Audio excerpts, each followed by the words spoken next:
126 гишүүнтэй парламентод 80-ад оны төлөөлөл баггүй орж ирсэн. За сүүлийн үед дөрнж байгаа гал цог шиг улс төр дунд тэдний дундаас нэг хүн тодорсон. Гэхдээ энэ хүн бол улс төрд шинэ хүн бол биш. 3 удаа парламентод сонгогдсон. За энэ бол ерхий сайдад нам дотроо өрсөлдсөн удахгүй сангийн сайд болж магадгүй өндөр магадлалтай. За одоогийн улсын их хурлын гишүүн улсын их хурлын аюулгүй байдал гадаад бодлогын байнгын орны дарга ганц зөргийн Тэмүлэн юм а. Дундын бүсэд тавтай мөрөлт. За та хүнсэн өдрөг. Танилцуулга ямар санагдав танд? Үгүй одоо бас хит үйл гэсэн чиг шулуухан л одоо сангийн сайдад болох магадaltaй эдрэгэд бас их л сонирхол сонсогдож байна. Ерөнхий сайд, сангийн сайд, аюулгүй байдал гадаад бодлогын байнгын орны дарга гэдэг 3 албан тушаалыг би танилцууллаа. За улсын их хурлын гишүүнийг ингээ орхичээ. Та бол улсын их хурлын гишүүн угаасаа сонгогдсон учраас тийм одоо цочор сонсогдоогүй байх. Энэ 3 албан тушаалын аль нь дотн санагдаж байна танд? За мэдээж одоо би чинь парламент 3 удаа сонгогдсон ард түмний төлөө бас энэ өөрөө угаасаа хамгийн л одоо хүндтэй гэх юм уу. Хамгийн одоо бас хариуцлагатай л албал л да. Тэгэхээр үндэстнээс сүүлийн 10 гаруй жилийн хугацаанд бас хангаачууд, Харангай аймаг, за нутгийнхнийхаа бас төлөөлөл нь болж одоо ингээ улсын их хурлцуулаа. Малчин төм болоод одоо бас л нийгмийн одоо бүхий л одоо сегментүүдийн асуудлыг шийдэхэд бол явж ирж байна. Тэгэхээр энэ үднээс л одоо хамгийн л их дотно санагдаж байна уу? Би харин ойрд хэвлэлээр болоод цахим ертөнцид таныг сангийн сайд болох нэ гэдэг ийм ярианууд хүчтэй гарч ирсэн учраас ингэж танилцуулж байгаа. Хөцлөч. За. Тэгэхээр улсын хурл та 3 удаа сонгогдсон, 3 дахь удаа сая сонгогдлоо. Энэ саарл ордны асуудлыг ерөнхийд нь бол доторлно, бас гадарлна гэж бодож байгаа. Тийм учраас би танаас асуух гэдэг байна. Танай намын таны үеийн бас журмын нөхөр Оюун Эрдэнэ гэдэг хүний ахалсан засгийн газар ингээд огцорлоо. Яг энэ огцорсонтой холбоотой улсын хурл гэсэн итгэл үзүүлэхгүй гэдэг шийдвэрийг нь гаргалаа. Яг босго нь өндөр юм байна. Нийт гишүүний олон гэхээр 64 гишүүн гэдэг. Гэхдээ нөгөө талдаа 44 гишүүн бол итгэл үзүүлэе гэдэг шийдвэр өгж байна. Гэхдээ 20 гишүүн цаана үлдсэн байна. Тийм ээ. Тэгэхээр бас итгэл үзүүлэхгүй гэдэг талдаа парламент бол бүрэн эрхийн хаврын шийдвэр ингээд гаргаад явсан. Дараагийн ерхий сайд ингээд хамлагдаад явж байна. Оюун Эрдэнэ засгийн газрыг одоо ингээд бүрэн эрхийн хугацаанд дуусаад огцруулаад итгэл үзүүлэхгүй гэдэг асуудал яригдахад Монгол Ардын нам дотор Ардын намын гишүүд нь энэ гар бие бол оролцсон гэдэг ийм ярианууд бас сүүлийн хүчтэй ирсэн. Зарим жил тод илэрхийлсэн. Би бол дэмжихгүй гэдэг тийм. Тэгэхээр энэ тэр гар би оролцсон хүмүүс дунд таны нэр байгаа юм шиг үстэй гэж асуух гэдэг. Ялла гэжтэй. Тэр чинь ерөнхий сайд өөрөө бас хэлсэн. Засаг дотроосоо тодорхой магадгүй одоо бас хуйлдаа нэг бий болгосон ч гэдэг юм уу. Тийм үндэслэл асуудлууд бас ирж ийсэн. За нөгөө талдаа ч гэсэн засаг хоорондын бас асуудал хямрал байна гэдэг асуудал ярьж байгаа. Тэгэхээр бид бүхэн бас энэ дээр одоо хувь хүний өнцгөөс би энэ дээр дүгнэлт хийх нь бол илүү зэгширч байгаа. Цаг хугацаа өөрөө харуулах бах. Бүхнийг өөрөө бас хүмүүс харж байгаа. Би танаас яагаад ингэж асууж байгаа гэхээр улсын хурлын аюулгүй байдал гадаад бодлогын байнгын орны дарга гэдэг тийм. Энэ байнгын ороо Монгол Улсын засгийн газрын үйл ажиллагааны хөтөлбөрт багтсан төсөл хөтөлбөрүүдийг хэрэгжүүлэхэд гадаадын зээл тусламж авна шүү дээ мэдээж тийм.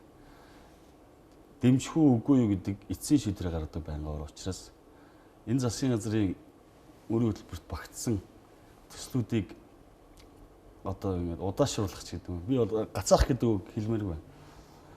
Угаасаа сүүл яригдсан том төслүүд угаасаа явсан танай байнгын ороогоор тий.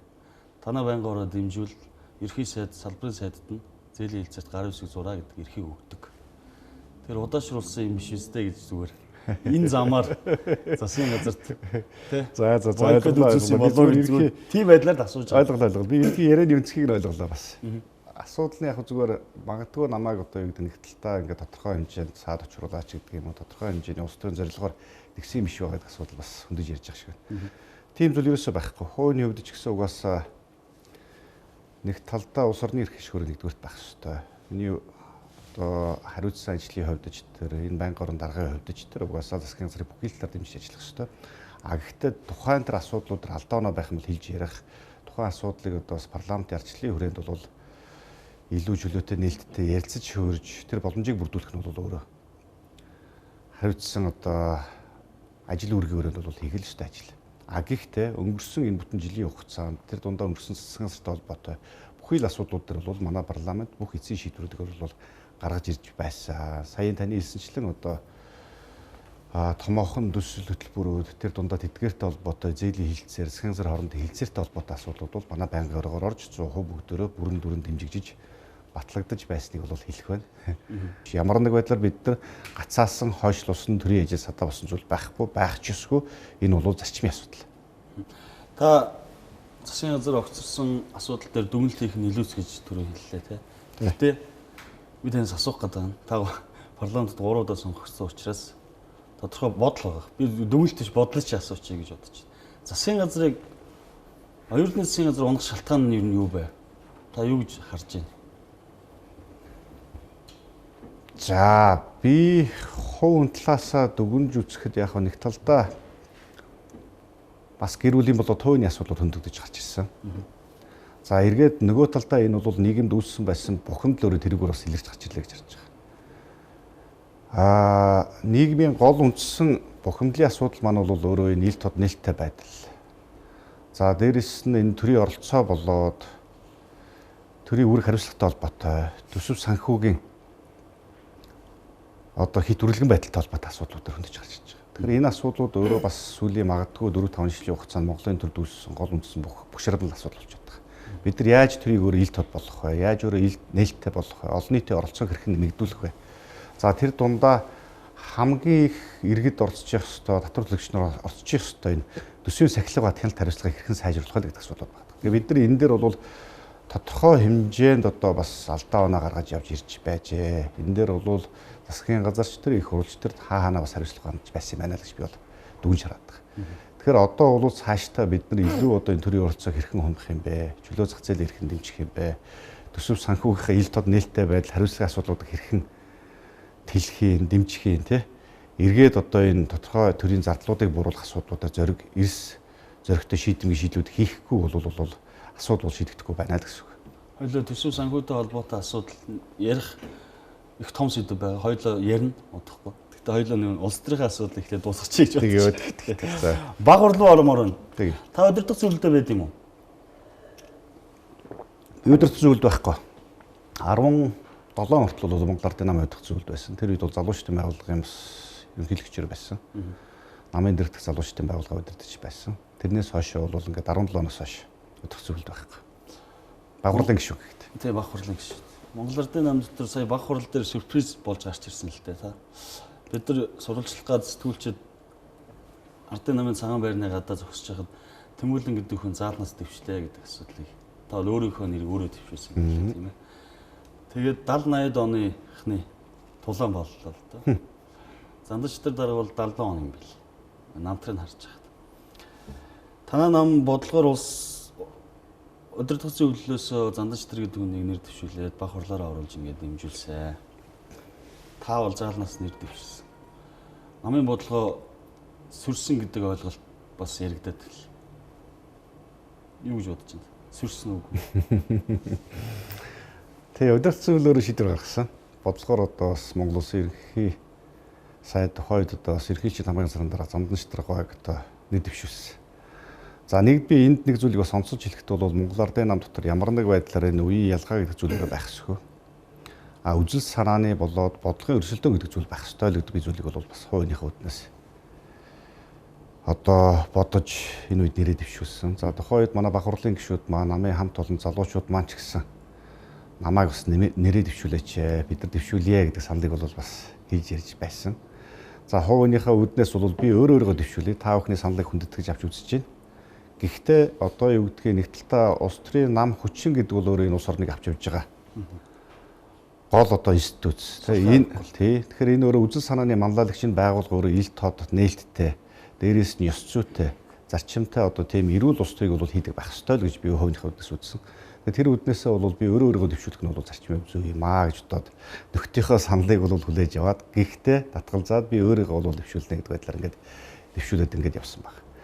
За мэдээж одоо Монгол Ардын намын одоо уурах тарих болсон удирдах зүйл бол бас бодлогоор нэрээ дэвшүүлсэн. Тэгэхдээ энд бол ямар нэг байдлаар одоо юу гэдгийг тэр дотоод ардчлалыг бэхжүүлэх хүрээнд гэдэг юм уу? Эсвэл одоо тухайн тэр намын одоо бодлогын өрсөлдөөнийг дэмжих үүднээс бол би бас энэ ийм одоо өрсөлдөөн бол байх ёстой л гэж үзээд нэрээ дэвшүүлсэн байна. За нөгөө талдаа яагаад дэвшүүлэх болсон үндсэн шалтгаан маань юу юм бэ гэхээр нэг талдаа эдийн засгийн нөхцөл байдал нэлээд хүнд байдалтай байгаа. За ирэх жилийн хугацаанд бол нөхцөл байдал нэлээд хүндхэн дүү тэр дундаа магадгүй бид бүхний ирэх хагасчлын хугацаанд хийх бодлогын шийдлүүдээс за харамжаанаас хамаарч хэрхэх вэ гэдэг нөхцөл байдал бол бас шалтгаална л да. Тэгэхээр би энэ хүнд цаг үед өөрөө бас тодорхой хэмжээний бодлого мөрийн хөтөлбөрөөр боловсруулад ингээд Монгол Ардын намын одоо бах хурлын гишүүдэд танилцуулаад ингээд бол өрсөлдсөн. Мэдээ дотоод зарчлалынхаа хүрээнд олгохоор асуудыг бол шийдсэн. Гэнтийн шийдвэр байсан уу таны өрсөлдөх шийдвэр чинь? Үгүй ээ. Би сүүлийн 14 хоногийн хугацаанд бол ер нь өрсөлдөнө гэдэг бол байр суурьтай байсан. Тодорхой энэ асуудлыг ч гэсэн бас тодорхой журмын нөхөд болоод намын хамт олон за бас их хурлын гишүүд нарт бас зөвлөлдсөн. Тэгээ зарчмын хувьд бол дэвшигэн зүйтэй байна. Дэвшээчээ гэсэн саналыг тавьсны үндсэн дээр бол бас ингээд дэвшсэн. Парламентод цөөнх болсон нам эвснүүд байгаа. Энэ хүмүүсээс таныг дэмжиж гэдэг асуудлаа ил дод илэрхийлээд явж байна. Үндэсний эвслийн тэргүүн улсын хурлын гишүүн Номтой 2 гэдэг хүн сүлд хэвлэлд өгөхдөө би Тэмүүлгийг дэмжижсэн гэдэг зүйлийг ярьж байна. Гэхдээ Номтой 2 гэдэг хүнд Монгол Ардын нам огт падлыг.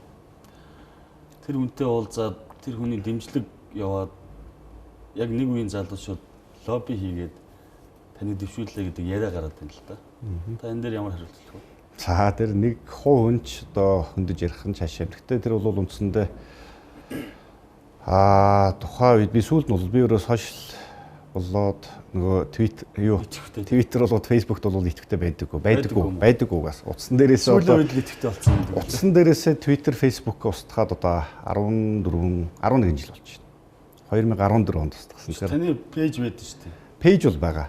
Тэгээд яг зүгээр мэдээж одоо манай ажлын албаных манаас ингээд хөтлөөд мэдээллүүдийг оруулаад ингээд явдаг. Тэгээд би хөвөний хөвднөөс бол 14 онд одоо Twitter, Facebook устгасан. Тэрнээс хойш бол ер нь бол бас байхгүй. Тэгэхээр хөвөний үднээс нөлөөлөл талаас бас одоо альва сошиалос бол хамаарал байхгүй.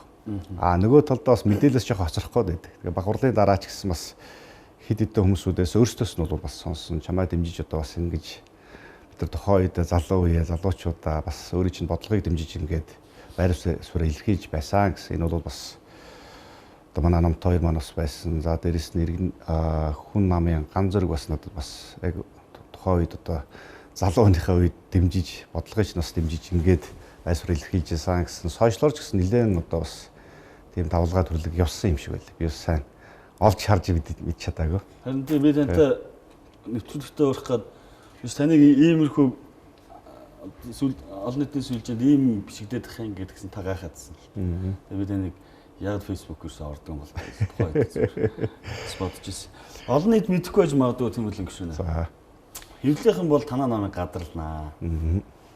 Яадаг нам бэ? Яаж хайрцагладаг вэ гэд. Одоо сүлдээ юм мэддэг л болчлоо. Өдөртөх зөвлөлөөс Зандан Шитрэг гэдэг хүний нэр дэвшүүлээд баг хурл руу оруулаад ямар ганцаар ингэ дэвшүүлэлттэй штэ гэж бодоод. Ардчлалтай харагдах гад таны нэр дэвшчихв гэдэг ийм бас зүгээр хардлага гэх юм уу одоо сэрдлэх юм. Хэвлийнхэн нь яриа.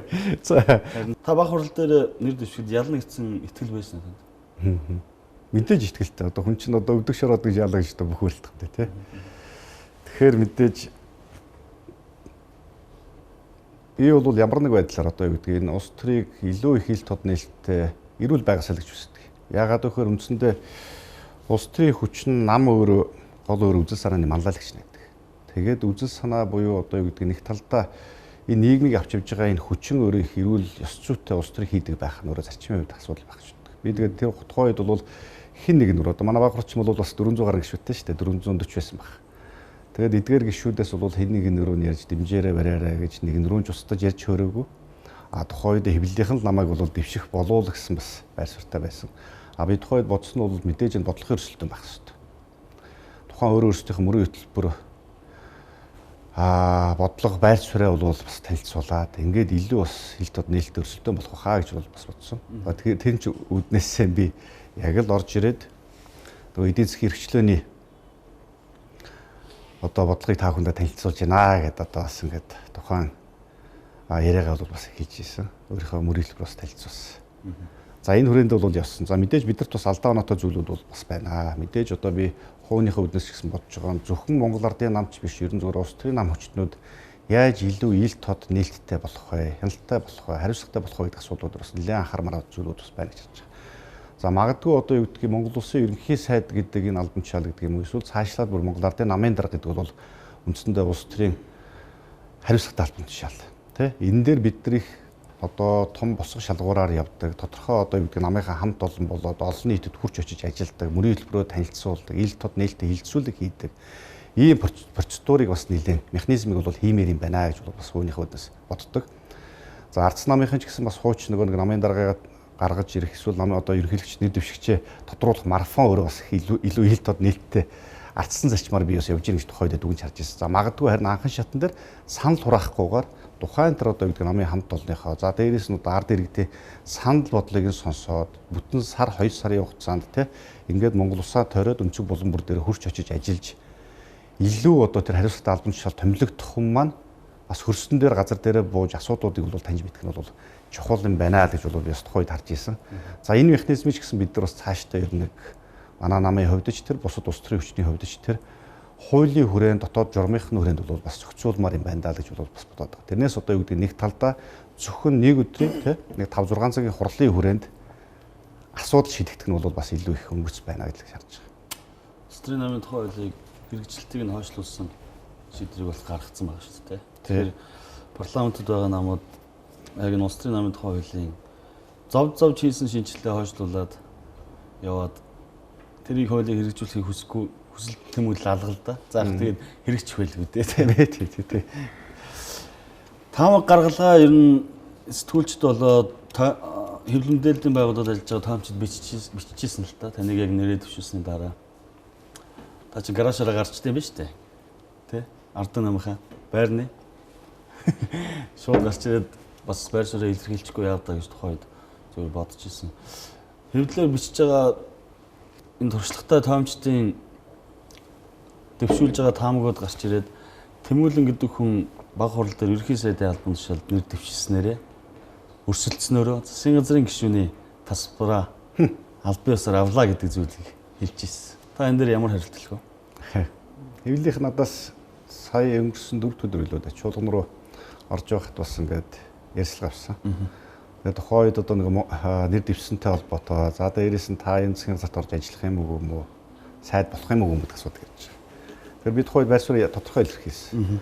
Би өөрөө хувийнхаа үднэс ч гэсэн яагаад ер нь яг энэ хариуцлагатай албан тушаал ерөнхий сайдад өрсөлдөе гэсэн бэ гэдэг асуудал бол үндсэндээ номер 1 асуудал ерөөсөн Монгол Улсын эдийн засгийн нөхцөл байдал. Магадгүй сүүлийн одоо юу гэдгийг 2-3 жилийн хугацаанд тодорхой хэмжээний төсөв санхүүгийн чиглэлээр авсан алдаа оноотой бодлоготой холбоотой асуудлууд за гадаад нөхцөл байдлаас нөлөөлж байгаа энэ хүндрэлээс бид нар яаж эрсдэл багтаагаар даван туулах вэ гэдэг асуудал байна. Энэ хүрээндээ би бол хувийнхаа үднэс тодорхой бодлого мөрийн хэлбэрөөр дэвшүүлээд ингээд өрсөлдөё гэсэн асуудал байсан.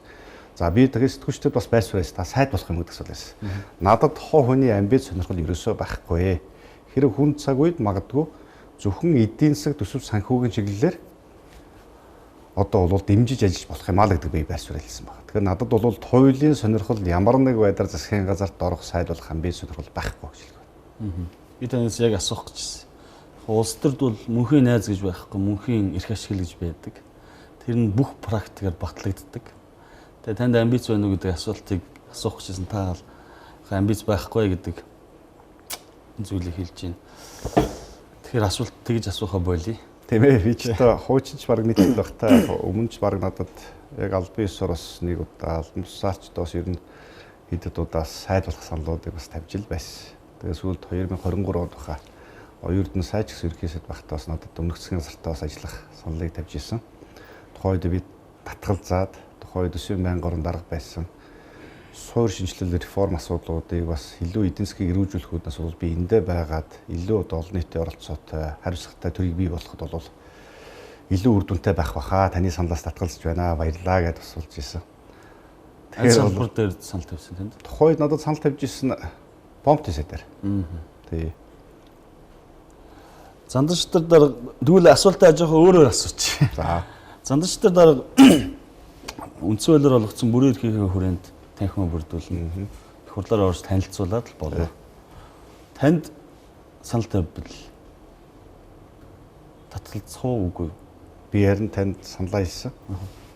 Би сэтгүүлчтэй ч олон нийтэд ч байр сууриас илэрхийлсэн. Надад бол туйлын сонирхол амбиц байхгүй. Үгүй гэдэг хариулт өгөх юм гэхдээ зөвхөн хэрэг төсөв санхүү эдийн засгийн чиглэлээр одоо юу гэдэг нь дэмжиж ажил болох юм аа гэсэн. Тэгэхээр би бол магадгүй одоо юу гэдэг хувь хүнийхээ хүрээнд хийх бодлого мөрийн хөтөлбөрөөр хэрэгжүүлэх хүрээнд л хамтарч ажиллаж болно. Эдийн засаг хүнд байгаа цаг үед магадгүй ачааных нь хөндийг үрж болно л гэсэн саналыг хэлж байгаа. Сангийн сайдын санал тавьвал болно л гэж байгаа юм тий. Мэдээж ягаад гэхээр үндсэндээ Монгол улсын эдийн засгийн гол үндсэн түшиг тулгуур эдийн засгийн гол одоо зөвшөөрөгч нөрөө төсөв татварын бодлогын асуудлууд. Тэгэхээр бид нар цаашид нь эрүүл эдийн засгийн тогтолцоог хэрхэн эрүүл зөв болгох, хэрхэн докторжуулахын, хүндрэлийг хэрхэн даван туулахын гэвэл надад бол бодлого мөрийн хөтөлбөр байна. Гэхдээ би энэ бол нэг талдаа одоо юу гэдэг юм бэ? Бүх талаар дэмжиж ажиллана. Би болсон ч болоогүй ч одоо шинэ засгийн газрыг улсын их хурлынхаа хүрээнд бол бүрэн дүүрэн дэмжиж ажиллахаа бол бас илэрхийлж байна. Мэдээж одоо юу гэдгийг ажил хэрэгч байдлаа бүх саналуудаа тавиад, шахаж шаардаад тодорхой хэмжээнд одоо бас зөвлөмж өгөөд ингээд явж болно л гэсэн үг. Тэрнээс заавалчгүй тэнд орж иж одоо юу гэдгийг дэмжиж ажиллах гэсэн үг бас биш шүү дээ. Орж ижид бодлого хэрэгжүүлэх. Тэрнээс одоо бидний туйлын үндсэн зорилго, үндсэн асуудал маань бол бас нэн яаралтай энэ цаг үед тулгамж байгаа асуудал маань энэ хүссэн ч хүсээгүй ч бодит үнэн бол эдийн засгийн хямрал бодитоор нүрэлж байна л гэдэг асуудал байна. Тэгээ энийг одоо яаж ард иргэдийн нуруунд дээр аж ахуйн байгууллагуудаар ачаал дарамт өгөхгүйгээр авч харах вэ гэдэг асуудал энэ тэргүүний асуудал болж байгаа. Тэгэхээр энэ дээр бид нар бүх талаасаа ямар ч байдлаар бүрэн дүрэн дэмжиж ажиллах хэрэгтэй. Танай намын одоо олонний танил за магадгүй хийсэн юмтай хэлэх хөвгтэй туршлагатай нэг хүнтэй би зүгээр ингээд уулзаа сууж хаад хэлжсэн л манай нам бол цус нам гэж хэлжсэн байхгүй. Би энэ утгыг ерөөсөй ойлгохгүй. Та юу гэж ойлгож байна? Мэдхгүй байта. Ямар хүн хэлсэн, ямар утгаар хэлсэн тий. Олон өнгөтэй логотой болохоор тэгж хэлсэн болов. Би бол зүгээр ойлгохдоо тухайн албан тушаал дээр байгаа хүнийг харлуулж, зовоож гэдэг юм уу. Одоо муухагаар хэлэхэд нүдчиж огцруулаад өөрөө очдог болохоор цус нам гэж хэлсэн болов зүгээр би тухайд бодож исэн. За хоёлаа энэ төсвийн асуудал руу оръё. Та бол яг энэ өнгөрсөн хугацаанд төсвийн бодлого, мөнгөний бодлого гэдэг юм уу те энэ асуудлууд дээр үргэлж шүүмжлэлтэй хандаж ирсэн. Буруу явж байна, буруу тийш явж байна гэдэг зүйлийг хэлж ирсэн. Би сайн сандээ шинэ парламент бүрдсэний дараа улсын төсөв тодтгол хийсэн. Ээлжид босч болгон зарлаад. Тухайн үедээ бол төсвийн доктортой хуулийн тухай хуульд өөрчлөлт оруулаад шинэ нэр томьёо гаргаж ирсэн тийм ээ. Суур зарлагч гэдэг юм уу одоо суур тэнцэл гэдэг тийм. Энийг өөрчлөх үү? Тэг өөрчлөх ямар алхам хийх гэж? Энэ хуулиа буцаагаад хэвийн байдалд нь оруулах ба. Энэ сонин гажигдсан байгаад байгаа шүү дээ одоо тийм. Тий. Анх дөнгөж парламент дөнгөж үүсгэн байгуулсан 24 оны 7 сард гэдэг. Бид нар чинь 8 сарын дөнгөж ихээр ерөөсөө хамгийн ихнийхээ чуулган дээр ээлж бус чуулган. Эхнийхээ 7 хоног дээр нь юу болсон гэсэн засгийн газар бүтцээ оруулж ирсэн. Төсөвтөө тодтгол хийсэн. За энэ дээр орж ирсэн зүйл маань үндсэндээ яг зүгээр одоо гэдэг яам тамгын газруудаа гэдэг юм уу бүтцтэйг нийцүүлээд өөрчлөлөөд тодорхой хэмжээний баг зэрэг зарлага ханаашаа цаашаа гүйх асуудал байна уу гэж харсан чинь үндсэндээ бүр маш том одоо бодлогын өөрчлөлт буюу бодлогын алдааг бол гаргаж ирсэн сангийн. Энэ асуудал нь суур тэнцэл гэдэг нэр томьёогчноор бий болгож гаргаж ирээд, суур зарлага гэдэг нэр томьёо гаргаж ирээд, за энэ дотор үн цаас болоод одоо тодорхой гадаа зээл тусламж төсөвт байх ёстой зардлууд орохгүйгээр гадна гаргахаар бол зохицуултууд хийж орж ирсэн байсан. Тэгээ нэг талдаа өөрөө төсвөө одоо юу гэдгийг төсвийнхаа гол шалгуур усан үзүүлэлтүүдийг бас өөрчилж байгаа асуудал гарч ирсэн. За би одоо суур тэнцэл, суур зарлага гэдэг асуудлыг бид нар онцлж хараад яриад байгаа боловч үндсэндээ төсвийн тогтвортой хуулийн тухай хуулийн дээр байдаг дөрвөн үндсэн нөгөө нэг төрийн төсвийг, төрийн зардлыг хэмжээ хязгаартай байдаг дөрвөн шалгуур байдаг. Тэрний бүр хоёр шалгуурыг өөрчилж орж ирсэн байна. Тэгээ тэр байдлаар бол хүчээр өөрчлөлтөд явсан. Тухайн үед би бол мэдээж нэг хөдөө томилтоор явж байгаа буцаж орж ирээд дөнгөж хуулийн төслийг аваад анхны хилцүүлэг дээр ороод ирсэн. Ийм алдаатай зүйл болсон. Хуучин төсвийн байнгын дарга байсан хүний хувьд ч энэ асуудал дээр бол хатуу одоо юу гэдэг нь байр сууриа илэрхийлээ. Тухайн одоо гишүүдэд ойлгуулах нь. За сангийн сайдын тэр байр суурийг нь буцаах нь бол миний бас үндсүүр байсан. Уг нь гишүүд маань бол ойлгосон. Гэхдээ одоо тэгээд намын бодлогоор гэх юм уу те ингээд энэ асуудлыг бол бас эхний асуудал учраас явах хэрэгтэй. Бид нар өөр өөрсдийнхөө одоо энэ асуудлыг томоохон төсөл хөтөлбөрүүдийг явуулахын тулд ийм тодорхой санхүүжилт төсвийн орон зай хэрэгтэй байна гэдэг хүчээр бол ингээд аваад явсан. Буцаад нөгөө асуудал маань эсрэгээр харин 45 54-өөр ингээд хоёр дахь санал хураалтаар ингээд унагсан. Нөгөө өмнөх санал хураалтан дээр оролцоогүй нэг гишүүн саналаа гаргаад өмнөх санал хураалт хүчингү бас. Магадгүй энэ бол нэг талдаа бас одоо тэгийн болоод процессын жоо алдаатай зүйл бол болсон л гэж би бас харамсдаг. Тухайн үед бас илүү чатуу байж чадсангүй дээ гэж бол бас өөрийнхөө бол зэмлэж харж исэн. За энэ асуудлыг одоо бид нар зайлшгүй зэгцлэх ёстой. Хуулийн төслийг буцаагаад хуучин байснаар нь өөрчлөхөөр саяын суур тэнцэл, суур зарлагыг бол буцааж болиулахаар за мөн дээрээс нь одоо төсвийн тогтвортой байдлын тухай хуулийн төрийн зардлыг хязгаарладаг дөрвөн шалгуурын хоёрыг нь өртсөн энэ хоёр заалтыг буцааж бол бас өөрчлөхөөр хуулийн төслөө босруулаад ингээд захин дээр бол байршуулсан байгаа. Тун удахгүй өргөн барихад бол бэлэн болсон байгаа. Сангийн сайд болвол наад шинжилгээ хийгээрэй л гэж хүсье да. Хуучин одоо нэр томьёогоор нэг оролдож нэр томьёог өөрчилж агуулга өөрчилж те хуулийн өөрчлөлтийг хийх гэдэг энэ асуудлууд болсон нэлээд хөндөгдөг байсан. Та бүхэн санах бах та 10 хэдэн жилийн өмнө бас нэг гишүүн өрийг өглөг гэдэг нэрээр өөрчлөөд тухайн тэндээсээ тодорхой ингээ зардлуудаа гаргаад те өглөг шинэ нэр томьёон дотор бол орохгүйгээр ч гэдэг юм уу. Саяын одоо чинь ингээд суур тэнцэл, суур зарлага гэдэг нэр томьёогоор одоо юу гэдэг хуучин төсвийн тэнцэл, төсвийн зарлагын асуудлуудыг бол бас өөрчлөх нэр томьёонууд гаргаж ирж байна те. Тэр дотор орохгүйгээ хязгаарж өгч байна. Саяын гадаад зээл гэдэг асуудлыг гадаад зээлдэг гэдэг нэрээр бас нэг өөрчлөлт 3 төслийг гаргах гэдэг асуудал байна. Энэ бол өөрөө маш одоо нэг талдаа ёс зүйгүй буруу одоо юм зарчмыг бол тогтоож байна л гэж би санаад байна. Тэгэхээр энийг дээр бол бид нар зайлшгүй хатуу зогсох ёстой. Энэний хор уршиг үр дагавар нь бол цаашдаа дараагийнхаа жилүүдээр асар одоо хортоогоор л орж ирнэ л дээ. Нэрийг нь өөрчлөөд, үгийг нь өөрчлөөд гэдэг гэж тий өглөг гэдэг. Зээл гадаад зээлгийн ашиглалт үр ашиг нэмэгдүүлэх тухай хуулийн төсөл. Нэрнийхгүй юу гэж тий. Ингээд газрын тос боловсруулах үйлдвэр барих төсөл нэгдүгээрт, хоёрдугаарт эрдэм бүрэнгээ усан цахилгаан станц барих төсөл, гуравдугаарт сэлб дэд төв түшгэлсэн гэр оролдлогыг орон сууцчлуулах төсөл гэдэг. Энэ гурав дээр авж байгаа санхүүжилтийг төсвийн одоо зарлагад тооцохгүй байх. Төсвийн гадна гаргана гэсэн үг тий. Энэ хууль гэхдээ өргөн баригдаагүй байх тий. Баригдаагүй нөгөө нэг цахим дээр байршуулж олон нийтэд санал авах хэрэгтэй. Энэ хугацаанд би одоо энэ асуудал анх хөрөнгөсөж 5 сарын 15 байсан болоо да. Тэгэхээр одоо баг сарын хугацааг үсэж байгаа болоо гэж бодож байна. Ди парламент дээр байсан хуулийн төсөл тий. Энэ хуулийн төслийг яагаад батлуулах гэдэг вэ? Яагаад өргөн барих гэдэг нь улсууд? Юу гэж харж байна те? Хуулийн нэр томьёог өөрчилж тодорхой тэр томоохон төсөл хөтөлбөр зээл тусламжуудыг төсвийн гадна гаргаж байгаа асуудал бол төсөв дээрээ 3-аас 4 5 их эдийн ч гэдэг юм уу энэ сул орон зайг бий болгоод нөгөө зээл тусламжуудыг төсвөөсөө гаргаж хайснараа тэр хэмжээгээр үлдсэн тэр одоо үүсгэсэн орон зайгаараа одоо бусад төсвийнхаа нөгөө хэрэгцээтэй зардлага цалин өс тэтгэмжүүдэд төлөхөл ийм л ордлогыг хийж байна. Бид энэ ч үднээсээ хэлсэн. Манай сангийн яамных маань одоо хуулийн хурдлагад гаргаж чинь. Хуулийн хулгайд гаргаж чинь те. Ингээд төсвийн тодголыг хуулийн хулгайгаар хийх гэж байна гэдэг нэр томьёог хэлсэн. Тэгэхээр энэ бол бодтойгоор нөхцөл байдал бол ийм болж байгаа гэж харж байгаа. Тэгээ энийг одоо батгсан юм шиг сая бол одоо шинэ засгийн газрын тэргүүн занданчдаар дарга ажлаа аваад хамгийн түрүүнд хэлж байгаа зүйл бол би төсвийн тодголыг хийнэ гэдэг зүйл хэлж байгаа. Монгол банкны бас бодлогыг та их шүүмжилдэг тийм ээ. Сүүлд бас хэлсэн үгэнд Монгол банк бол сангийн яамны кассын машин шиг байж болохгүй гэдэг зүйл хэлж байгаа үгийг чинь би сонссон.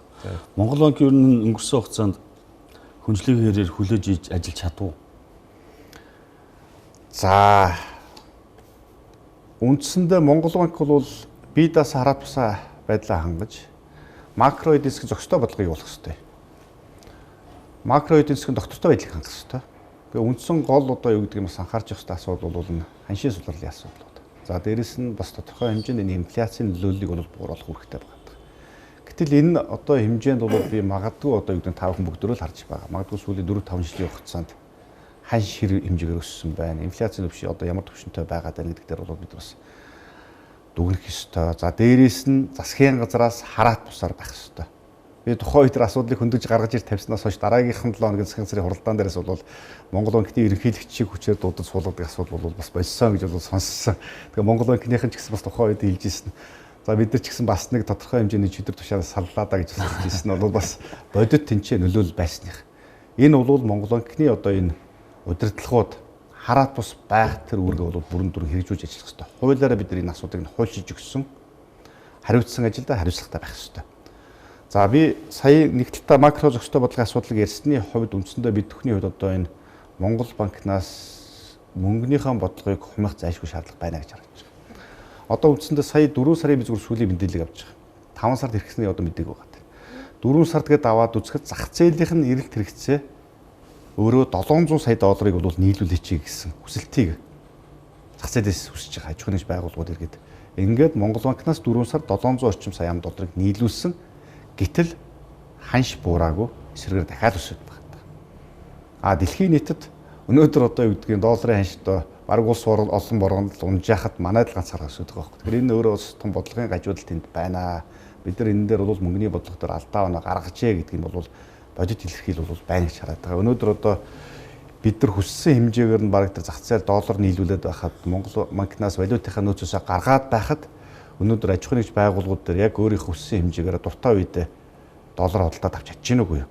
Магадгүй гаднаас импорт бараа бүтээгдэхүүнээ татыгээд аваад үзэхэд 10 мянган доллар хэрэгтэй болвол заавалчгүй 7 хоног 11 юм захиалга өгч авч шүү дээ. Яг ковид үе шиг болсон байна шүү дээ. Тэгэхээр энэ өөрөө бол нэг талдаа нөхцөл байдал хүнд байгааг л илэрхийлж байгаа гэсэн үг. Бид нар мянга ямар нэг байдлаар одоо бол энэ одоо мөнгөний бодлогоор дахид зөв бодлогыг баримтлахгүй бол төсөв дээрээс нь дэмжиж ажиллахгүй бол мянга интервенц хийгээд энэ ханшийн сулралыг болоод инфляцийн нөлөөллийг бол буруучдахгүй байна л гэж зүйл харагдаад байна.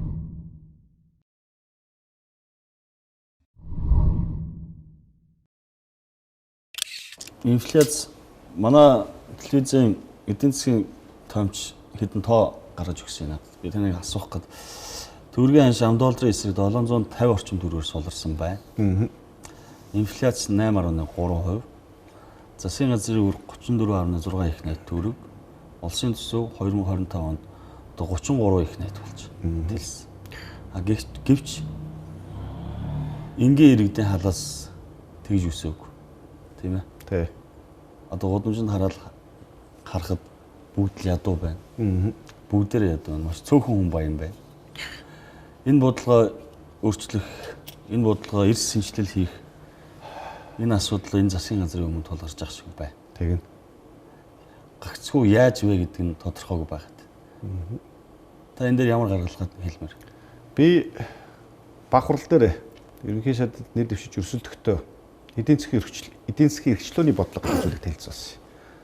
Энэ өөр асуудал нь юу юм бэхээр өнөөдөр аж ахуйн нэгж байгууллагууд иргэд дээр одоо асар их санхүүг ачаал дарамт байна. Энэ хүн болгон бол бас эдийн засгийн эрхчлөө хүсэж байна.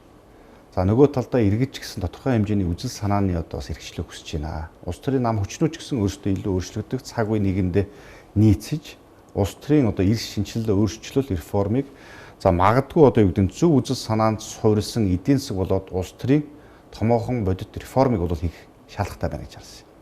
Хэлсэн. Тэгээ үндсэндээ миний тэр эдийн засгийн эрхчлөөний бодлого маань бол үндсэндээ нэг 10 орчим яг нэгэн яралтай хагасчлын хугацаанд авч хэрэгжүүлэх бодлогын шийдлүүдийг бол би танилцуулсан.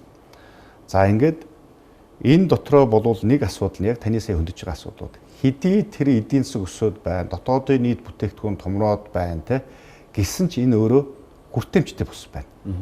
Тэгэхээр миний гаргаж ирж тавьсан нэг бодлогын асуудал маань бол өөрөө юу юм бэ гэхээр үндсэндээ энэ хүртээмжтэй эдийн засгийн өсөлтийг бий болгох зайлшгүй шаардлага байна. Дотоодын нийт бүтээгдэхүүн 1000 дахин одоо нэмэгдсэн ч гэсэн ядуурлын төвшин өсөд байдаг. Эргээд одоо юу гэдгийг тогтолцооны энэ гажуудал ч нөр үжигдсэн байгаа юм бодож шинж байгаа даа л да. Тэгэхээр бидэрт бол нэг талдаа одоо энэ хүртээмжтэй эдийн засгийн өсөлтийг бий болгохын тулд орлогын дахин хуваарлтыг хийх механизм өөрөө чухал байгаа. Орлогын дахин хуваарлт хийх механизм. Яагаад гэхээр одоо үндсэндээ яг таны хэлж байгаагаар иргэдэд энэ эдийн засгийн өсөлт үндсэндээ мэдрэгдэхгүй байгаа байхгүй юу? Энэ өөрөө наалтахгүй байгаа. Тэгээ өдөр тутмынхын ажил амьдралд магадгүй одоо юу гэдэг нь суман дээр эсвэл одоо юу гэдэг нь дүүрэг хорон дээр тэтгэврийн зээлээр амьдарч байгаа ахмадууд маань бол одоог болтол магадгүй сүүлийн 10 жил л тэтгэврийн зээлээр амьдарч байсан бол тэр хэмжээндээ байгаад байдаг. Одоо бүр өшөө зээлийнх нь нөгөө хэмжээ нь хүртэл одоо ингээд багасгаад сар хугацааг нь бууруулсан ийм нөхцөл байдалтай байгаад байдаг. Бухимдалтай байгаад байдаг. Энэ эдийн засгийн өсөлт өөрөө хүн бүрт одоо юу гэдэг үр шимийг нь хүртэх тэр дэвш боломжийг олгож чадахгүй байна. Миний санал болгосон бодлогын асуудал маань бол энэ орлогын дахин хуваарлтыг хийх татвар болон нийгмийн даатгалын тогтолцооны суур шинжилгээ хийе гэсэн асуудал ирсэн. Би сүүлийн төсвийн байнгын дарга багтаа сүүлийн 1 жил нь бол үндсэн судалгаа хийсэн зүйл мөн бол энэ татварын шинжилгээг хэрхэн зөв хийх вэ гэдэг асуудлыг хэлсэн. За энэ дээр судалгаа хийж байгаад үндсэн гол асуудал маань бол одоо том бодлогыг бол бид дэвшүүлэх ёстой юм байна. 8-аас 10 жилийн хугацаанд 3-5 үе шаттайгаар тогтолцооны өөрчлөлт хийх шаардлага байна гэж харж байгаа. Өнөөдрийн сур асуудал маань өөрөө юу вэ? Яагаад аж ахуйн нэгж байгууллагууд иргэд ажил хөдөлмөр эрхэлж байгаа хүн болгон энэ улс орны эдийн засгийг авч явж байгаа аж ахуйн нэгж болгон дээр ачаалал дарамт байна гэдэг асуудал байгаа. Энийг аваад судаад үзэх юм бол үндсэндээ манай төсвийн нийт орлогын татварын нийт орлого бүрдүүлэлтийн чинь 70-аас 80% нь шууд татварын тогтолцоо буюу шууд татваруудаас бүрдээд байгаа. Нөгөө нэг олсон орлогоос нь маргааш нь үйл ажиллагаанаас нь татвар хураамж тэмдэглэлүүдийг авдаг энэ асуудал бол үндсэндээ тухайн тэр аж ахуйн нэгж байгууллагуудыг тэлэх томорох босож өсөж өндөх боломж болцоог хаагаад байгаа. Тэгэхээр энэ дээр би гол дэвшүүлсэн гол бодлогын асуудал маань бол үндсэндээ бид нар Монгол улс энэ өнгөрсөн 30 жилийн хугацаанд эдийн засгийн гол том өшөөрөг болсон татвар дээрээ ямар ч бодлогогүй явж ирсэн гэдгийг бол бас хэлсэн. Өнөөдөр байгаа мөрдөгдөж байгаа татварын ерөнхий хууль бол процесс юу вэ? Тэр бол иргэн танаас яаж татварыг чинь хураах вэ? Таны төлөх татварын чинь хувь хэмжээ хэд байх вэ гэдэг юм уу те? Эргээд тэр тухайн тэр процесстэй холбоотой механизмыг л хойшлсон байл байгаа. А гэтэл өнөөдөр энэ эдийн засгийг тэлэхийн тулд аж ахуйн нэгж байгууллагуудад дэмжихийн тулд нийгмийнхаа суур асуудлуудыг шийдэхийн тулд иргэдийнхээ эрүүл мэндийг хамгаалахын тулд татварын бодлого ямар байх ёстой юм бэ гэсэн бодлого байхгүй байна. Тэгэхээр би энийг хийхин тулд үндсэндээ нэгдүгээрт нь шууд татварын тогтолцооноос шууд ус татварын тогтолцоо руу шилжийе. Өнөөдөр хамгийн их ачааг үрж байгаа улс орныг авч явж байгаа энэ одоо баялаг бүтээгч нарыгаа дэмжих бодлогыг ачааг нь хөнгөлөх бодлого бид нар хийх ёстой. 70-аас 80% бууруулж болж ийн гэж харж байгаа. А гэхдээ тэхийн тулд энийг бол бид нар нэг өдөр өргөс авсан юм шиг нэг жилийн дотор асуудлыг бүтэн 70-аас 80% бууруулж чадахгүй. Эргээд нөгөө төсвийнхаа орлогын доктортой байдгийг бүрдүүлэхийн тулд өнөөдөр магадгүй аж ахуйн нэгж орлогын хаалт дотор 2-3 бууруулсан бол оронд нь орлуулах татваруудыг оруулах хэрэгтэй байна. Энэ маань миний түрүүний яриад байгаа гэдэг нөгөө бий болгосон баялаг дээрээс нь хэрэглэн дээрээс нь тансаг хэрэглэн дээрээс ч гэдэг юм уу те. За тухайн тэр одоо магадгүй нийгэм эдийн засгийнхаа хөгжлийг дэмжих, иргэдийнхээ эрүүл мэндийг нь хамгаалах энэ одоо орлуулах татваруудыг бий болгох хэрэгтэй байна. Энэ чинь одоо юу гэдэг эрүүл мэндийг хамгаалах үүднээс онцгой албан татварууд байж болж байгаа нэмэгдүүлэх асуудал, орлуулах татварууд дээр сахарын татварууд байж болж байна. Манайд бараг байдаггүй шахуу олон улсад нийтдээ одоо бас нэлээд одоо томоохон татварын одоо орлого бүрдүүлэх хэсэг болдог өв залгамжлуулаад үйл хөдлөлийн татварын шинжилгээний асуудал байна. Эргээд энэ нийгэм маань өөрөө одоо юу гэдэг баялаг бүтээгч болох түүнд одоо хөшүүрэг болсон энэ бодлогын механизм бидэнд хэрэгтэй байна. Тэгэхээр энэ 7-8 жилийн дотор бид нар магадгүй ингээд 7-8 жилийн дотор энэ шинжилгээг хийхэд 26 оны сангийн сайд, 28 оны сангийн сайд, 30 оны сангийн сайд нар энэ орлуулах татваруудыг оруулж ирснээр аж ахуйн нэгж байгууллагууд ажил хөдөлмөр эрхэлж байгаа иргэдээрээ бууруулах ачааллыг нь буруулад 8 жилийн дахид би амж чадах зүйл бол төсвийн нийт орлогын чинь бүрдүүлбэр хэсэг нь баялаг бий болсных нь дараах тий эргээд шууд ус татварын тогтолцоогоор бүрддэг болно л гэсэн зүйлийг хэлэх гэдэг. Энэ бол нэг талаа орлогын дахин хуваарлт. Одоо өргөн барайгүй л байна л да. Өнгөрсөн одоо бүр эрхийн дуусч байгаа засгийн газраас татвар бууруулахтай холбоотой зохицуул бүхэн хуулийн төслүүдийг бэлдээд явж ийн өргөн барайгүй л байна. Хизээ хэлцгүүг нь мэддэхгүй байна. Нийгмийн даатгалын шимтгэлийн асуудал бас хуулийн өөрчлөлтийг нийгмийн даатгалын тухай хуулийн өөрчлөлт хийхээр явж ийн. Энэ шийдлүүд тогтолцооны өөрчлөлт авчрахаар шийдлүүд мөн байж чадах уу? Уг нь бол нөхцөл байдал хүндрэх нь илт ойлгомжтой болцсон. Тэгээ эдийн засаг илүү хүндрэх нь ойлгомжтой болцсон цаг үе дээр ямар нэг нэмэлт ачаал дарамт болох зүйлийг битгий хийгээсэй гэж бол бас бодож байгаа. А тухайн үед одоо юу гэдэг засгийн газар бараг ингээд огцорсон шахуу, засгийн газрын тэргүүн ажиллаа өгөх бараг мэдгдсэн шахуу энэ хамгийн сүүлийн засгийн газрын хуралдаан дээр бас салбарын сайдрын асуудал оруулж ирж байгаа нь зүгээр нэг одоо богино хугацааны ус төр ард түмэн таалагдах гэсэн үнцэг байсан юм биш байгаа гэж бол би бас биш байсан байгаасаа л гэж одоо хувийн хөвднөөс бол бодоод байгаа. Тэн зүв зүйтэй бодлогууд байгаасаа эргээд бид нар энэ ирэх хагасчлын хугацаанд бол ямар нэг байдлаар хий хоосон амлалт өгөх ямар ч боломж олцоо байхгүй. Харин асуудлыг суурьаар нь харж ийж илүү магадгүй тодорхой хэмжээний зөв одоо зохицуултуудыг хийх шаардлага бол байна л гэж харж байгаа. Би яг таны хардж байгаа шиг хардж байгаа. Хамгийн сүүлийн хуралдаанаараа гинт ард түмэн таалагдах байгаа юм шиг татварын баахан бууруулалт оруулж ирээд өргөн барайч хөл байна л да.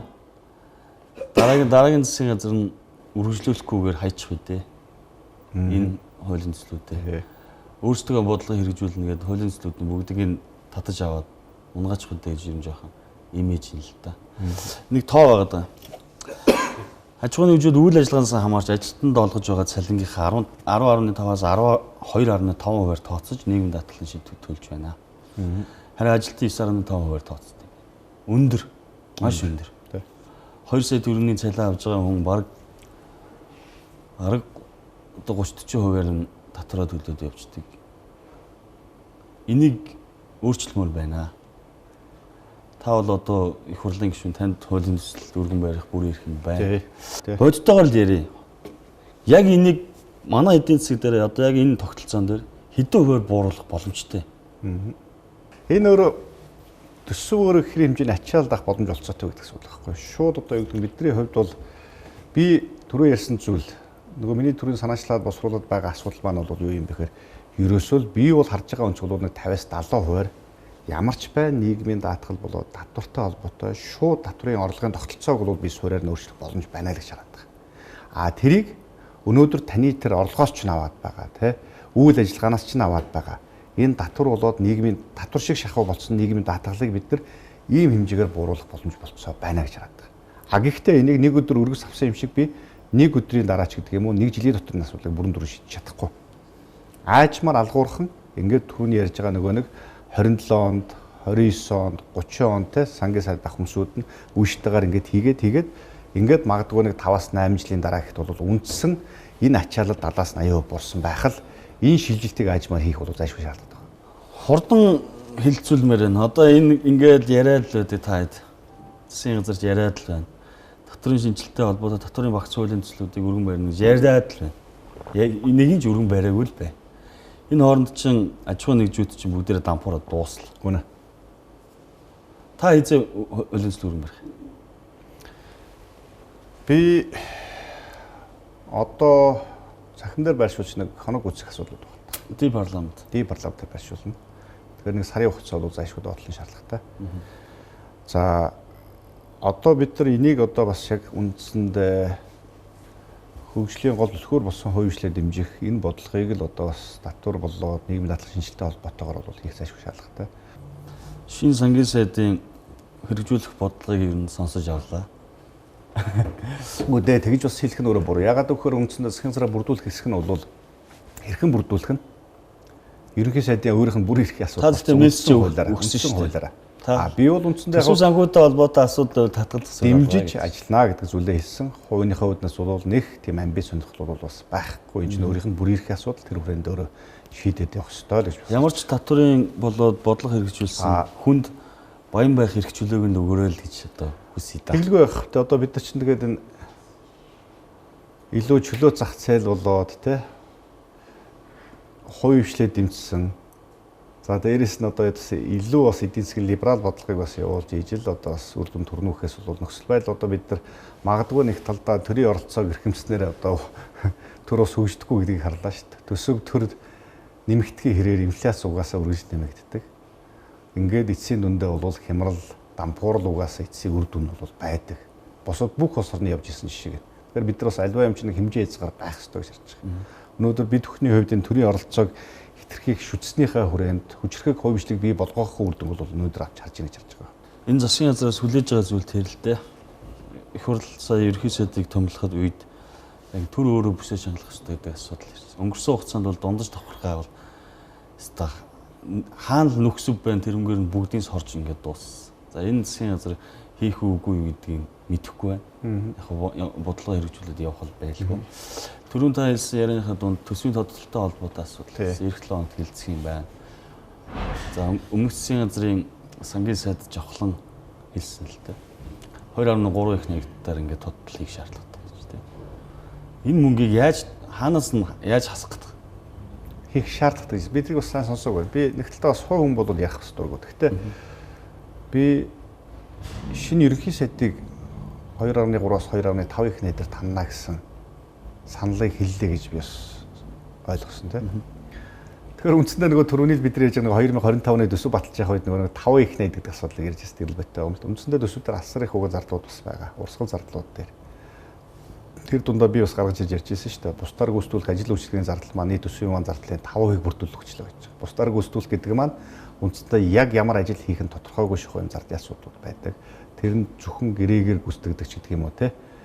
Ийм асуудлууд байдаг. Тэгэхээр бид нар энэ асуудлуудыг ч гэсэн хумж хийж гаргаж цаашдаа ер нь магадгүй тэр бусдаар гүйцэтгүүлэх ажил үйлчлэгээ гэж юу вэ гэдэг зүйлийг тав тодорхой болгох хэрэгтэй байгаа. За дээрээс нь магадгүй одоо би бас нэг талдаа энэ төрийн тусгай чиг үүргийн байгууллагууд дээр байдаг те тодорхой хэмжээний бас чиг үүргийн зардлууд байдаг. Энийг ч гэсэн хуульчилж өгөх зайлшгүй шаардлага байгаа.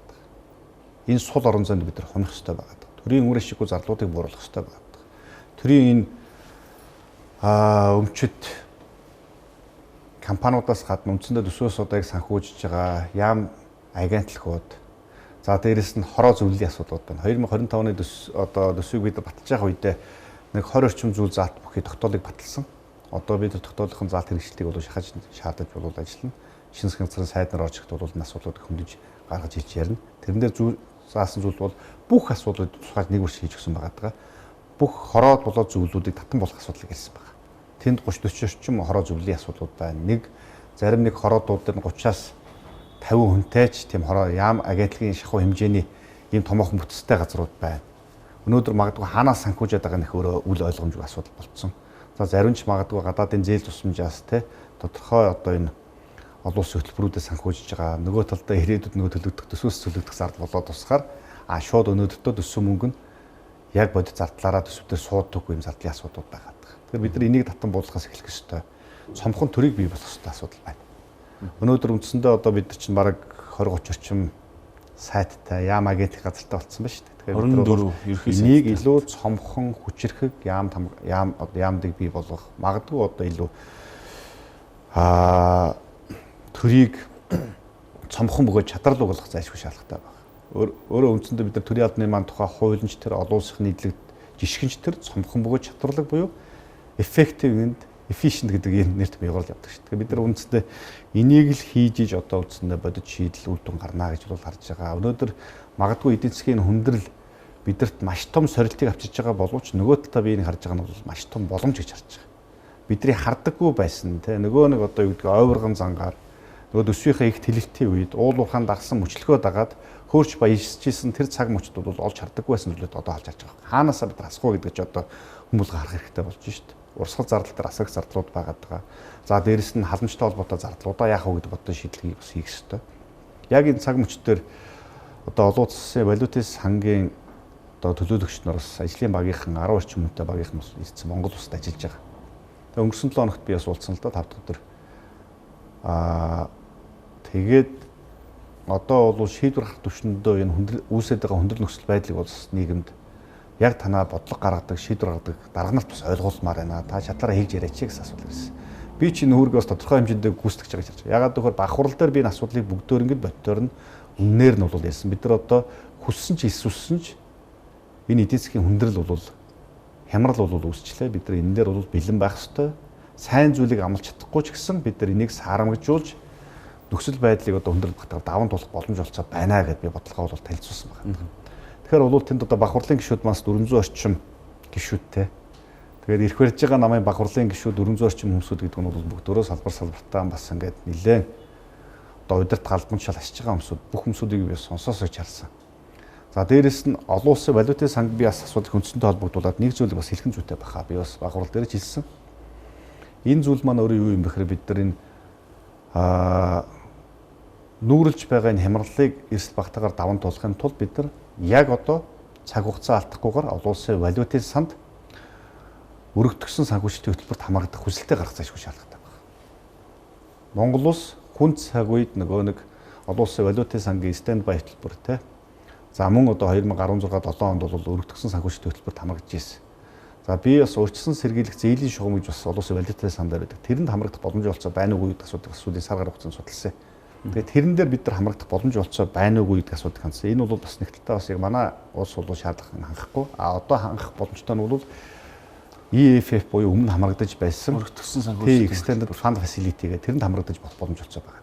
Тэгэхдээ яагаад би одоо хүсэлтэд гарах ёстой юм бэ гэхээр бид нар Энэ өөрөө тухайн тэр нэг олон улсын валютын сангийн олон улсын байгууллагын чинь дотоод засаглал нь өөрөө энийгээ хянаж шалгаад ингээд шийдвэрлэх процесс нь өөрөө доотлон 2-3 сар болдог. Тэгэхээр бид нар зөв бодлогын алхмуудыг энэ эх 6 сарын хугацаанд хийх юм бол бид нар энэ олон улсын санхүүжилтийн хөтөлбөрт хамрагдахгүйгээр өөрсдөө даван гарах боломж байна гэж хараад байгаа. А магадгүй улс төрийн нөхцөл байдлаас хамаарат одоо тал дутуу шийдлийг хийх юм бол бид нар хүссэн ч хүсээгүй ч одоо хамгийн бага хүүтэй урт хугацаатай энэ хөгжлийн зээлийн хөтөлбөрт хамрагдахаас өөр гарц байхгүй. Багахан бага валютын нөөцийг нэмэгдүүлэхээс өөр гарц байхгүй. Өсөөд байгаа ханшийнхаа энэ одоо төгрөгийн ханшийнхаа сулралыг барих инфляцаа одоо хязгаарлах үүднээс бол бид нар энэ дээр энэ нөөцөө бүрдүүлэх энэ одоо тодорхой нөөц хөр мөнгөний санхүүжлийг шийдэх зайлшгүй шаардлага үүсэж байгаа. Тэгэхээр одоо хүсэлтэд гарах чи 2-3 сарын дараа нөхцөл байдлаа үнэлд өгүүлж харж байгаад авах авахгүйгээ тухайн үедээ шийдье. А нөгөө талдаа бид нар болцсошгүй одоо эрсдлийг бол тохирол алдагдлаас бол урьдчилан сэргийлэх боломж болцоод түлхүүр нь бол эндээ байж их ёстой л гэсэн би үнднээс бол энийг хэлээд байна. Тэгэхээр энийг ч гэсэн одоо энэ шинэ засгийн газар бол бас авч хэрэгжүүлэх ёстой. Нөгөө талдаа одоо Монгол банкнаас хэрэгжүүлж байгаа хөнгөлөлтөө зээл хүүгийн хөтөлбөрүүд татааш урамшуул олгож байгаа зах зээлд эдийн засагт нийлүүлээд байгаа мөнгөнийхөө нийлүүлэлтийг хязгаарлах зайлшгүй шаардлагатай. Өнөөдөр бодлогын хүү 12 болсон. Би бол нэг талдаа бодлогын хүү өнгөрсөн 2 сард 1 сард нэмэгдэх чинь 2 хувиар нэмэгдсэн шүү дээ. Сүүлийн Монгол улсын одоо Монгол банкны түүхэнд би л санахгүй байна. 2 пунктээр буюу 2 хувиар нэмэгдүүлжсэн түүхээр байхгүй шүү. Энэ өөр эдийн засагт маш том одоо ямар л үүсэж байгаа юм бодит төхөө гэж асуулт болж байгаа. Асуудлыг бодиттой хараад бодиттой үннийг нь хэлсэн баярлалаа. Валютын сангийн өргөдсөн санхүүжилтийн хөтөлбөрт хамрагт тийм үсээд байх зүйл биш. Бидний үнэн туулаад гарсан шүү дээ, тийм ээ. Ард түмэн хүнд байдал орсон. Тэгэхээр засгийн газрын хэрэгжүүлэх алхам санхүүгийн бодлогоос бүх зүйл хамаарна. Та сая хэллээ. Эхний 6 сарда асуудлаа бодитоор үнэлээд зөв тийш явах юм бол заавалчгүй энэ хөтөлбөр рүү гүгээд шаардлага байхгүй. А гэхдээ эрслээ тооцоолоод хүсэлтэд гаргах нь зөв баха. Хамгийн зөв шийдэл болно л гэж харагдав. Монгол Улсын засгийн газар одохгүй ерхийсэд бүрийн эрхийн хүрээнд танхимаа бүрдүүлээд асуудал нь жигдэрсэх байх. Танаа намын улс төрөөс бол сүүлийн 2 сарын Монгол улсч гацлаа шүү дээ. Үнэндээ. Бид нар ч гэсэн хэвэн байдалтай орж хэвэн бас ажиллаа хиймээр байна. Тэгээд ямар ч байсан ерхийсэдээ томилоод бүрэлдэхүүн ингээд явж байна. Таасаа хэллээ цомхон бөгөөд чадварлаг болох ёстой гэж. Энэнийг манлайлах хүн энэ засгийн газар өөрөө л дээ. Ерхий сайдтайгаа нийлээд 24 сайд ажиллаж байна. Бүтэц бүрэлдэхүүнийг нь яг хамтарсан засгийн газар байгуулсан 3 нам орсон учраас 3 шадартай хүртэл болж үзлээ шүү дээ манайх тийм ээ. Яг энэ давхардал чиг үүргийн давхардлууд эрчим хүчний салбар дээр ч гэсэн нүүрлэлээ. Чойжлс ерөн сайд хэлж байна. 4 толгойтой болчлоо бид нар яах юм гэхээс гэд тийм ээ. Одоо байгаа бүрэлдэхүүнийг та 20 ерхий сайдтай 24 сайд байна. Багасгаад ер нь хэд болох боломжтой гэж харж байна. Энэ нийслэл хот гэж байж хад хажууд нь 20 минутын үндэсний хороо гэж гараад ирэх. Эрчим хүчний яам гэж байж хад эрчим хүчний үндэсний хорооч гэдэг. Яаж багасгахаар байна? Тий. Чиг үүргийн давхарлууд асар их байна. За магадгүй одоо юу гэдэг нь бид нар саянаад үндэсний хороодууд гэдэг байгаа зүйл чинь яам тамгын газруудтайгаа ажил хөргийн хуваард бол одоо ингээд давхцалтай ихэн хариуцлага хүлээх эсэх нь одоо тодорхойгүй нөхцөл байдал үүсгэж байгаа. Тэгээ нөгөө найзан дундаа ажлаа хоорондоо шилжүүлж явсараа гад ингээд хинж хариуцлага хүлээдэггүй хариуцлага гонцод засаглалын хямрал үндэстэй бас манай улсад нөлөөд байгаа нь бодд байна. Тэгэхээр бид нар нэг талдаа жишээ нь одоо хуучин болвол миний санахын одоо 2000 оны ихэр чинь дэд үтсэн яам гэл байдаг байсан. Тэрэн дотор нь заманч байдаг байсан, эрчим хүчинч байдаг байсан. Зохицороо бодлогоо хараад бүх зохицуултуудыг хийгээд явдаг л байсан тий. Энэ чиг үүргийн хүрээнд одоо бид нар бол баг аль болох илүү хүчтэй яам тамгын газруудыг дээрээс нэгцнийг бодлоготой байх, хариуцлага үүрэх нэгдмэл субъекттэй байх энэ өрсөлдүүдийг бол хийх ёстой гэж бодож байна. За магадгүй тухайн үед би зүгээр өмнөгчгөр аваад үзэгч нар чинь 2000 оны ихэр бол 10 орчим л яамтай 10 орчим сайтал байсан шүү дээ. Тэ? Тэр энэ хүрээнд хийх юм зүйтэй. Ямар нэг одоо доороо яам тамгын газаргүй ийм сайдуутай байх шаардлага бас үнэндээ байхгүй л гэж харж байгаа. За хоёулаа ярилцах цаг ерөөхдөө дууслаа. Дундын бүсэд ирж ярилцаж өөрийнхөө хэрэгжүүлэхийг зорж байгаа бодлого элен даланг ярьж бас танилцуулсанд баярлалаа. За баярлалаа та.